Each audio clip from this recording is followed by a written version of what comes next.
یہ یسایہ 60:2 میں لکھا ہے، مجھے جاننے کی ضرورت ہے، آپ کو جاننے کی ضرورت ہے۔ خدا اسے اس طرح کہتا ہے، کیونکہ دیکھ تاریکی زمین پر چھا جائے گی اور تیرگی امتوں پر، لیکن خداوند تجھ پر طالع ہوگا اور اس کا جلال تجھ پر نمایاں ہوگا۔ ہر کوئی ایسا ہی تھا، لیکن جب یسوع آیا اور کام کیا، جو کوئی اسے قبول کرتا ہے وہ اندھیرے کو چھوڑ دیتا ہے، اور آگے بڑھتا ہے۔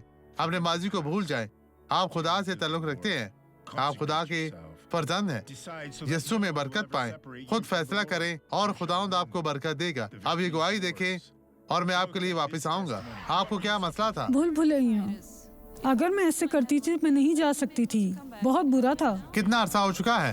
اسے دیکھیں بھائیو، وہ مسکرا رہی ہے، یسوع نے برکت دی۔ او یسوع، ہم تیرے شکر گزار ہیں اس ساری برکت کے لیے، ہاللویا۔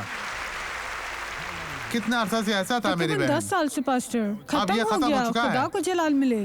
اب میں آپ کے ساتھ دعا کرنا چاہتا ہوں۔ اے خدا، آسمان اور زمین کے خالق اور مالک، میں ان تمام لوگوں کے لیے دعا گو ہوں جو تیری مدد کے محتاج ہیں، جنہیں تیری ضرورت ہے۔ باپ، میں اب تیری طاقت کا استعمال کروں گا اور یسوع کے نام پر تمام درد، تکلیف، مشکل، پریشانی اب چلی جائے۔ یسوع کے نام میں خداوند آپ کو برکت دے۔